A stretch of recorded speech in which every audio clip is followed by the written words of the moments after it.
സുന്നതങ്ങളെ ടിക്ടോക്കിലൂടെ ഫേസ്ബുക്കിലൂടെ സോഷ്യൽ മീഡിയയിലൂടെ ഹറാമിയത്തിന്റെ ലോകത്തേക്ക് തള്ളിവിടുമ്പോ അതിൽ നിന്നെല്ലാം മാറി നിന്നുകൊണ്ട് ഒരു ഹറാമിയത്തും ചിന്തിക്കാത്ത പ്രിയപ്പെട്ട പൊന്നുപെങ്ങളെ, നിങ്ങൾ അല്ലാഹുവിന്റെ പൊരുത്തമുള്ള പ്രവർത്തനങ്ങൾ ചെയ്യുന്നത് അല്ലാഹുവിന്റെ സ്വർഗം നേടണമെന്ന ആഗ്രഹം കൊണ്ടല്ലേ?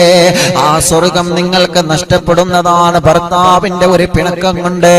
നിങ്ങളെ പ്രിയപ്പെട്ട ഇക്കയോട് നിങ്ങൾ പിണങ്ങിക്കഴിഞ്ഞാ, നിങ്ങളെ പ്രിയപ്പെട്ട ഭർത്താവിനോട് നിങ്ങൾ പിണങ്ങിക്കഴിഞ്ഞാ, ആ ഭർത്താവിനോട് ഒരു രാത്രി ഭർത്താവിന്റെ സമ്മതമില്ലാതെ നിങ്ങൾ മാറിക്കിടന്ന അല്ലാഹുവിന്റെ ഹബീബി പെണ്ണിനോട് പറയുകയാണ്, അന്നു മുതലേ അല്ലാഹുവിന്റെ ശാപം നിങ്ങളിൽ ഇറങ്ങിക്കൊണ്ടിരിക്കുകയാണ്. പെണ്ണെ, നിന്റെ സ്വർഗം നിന്റെ ഭർത്താവാണ് മോളെ, നിങ്ങളെ സ്വർഗം നിങ്ങളെ ഭർത്താവാണ്, നിങ്ങൾ മറന്നു പോവണ്ട.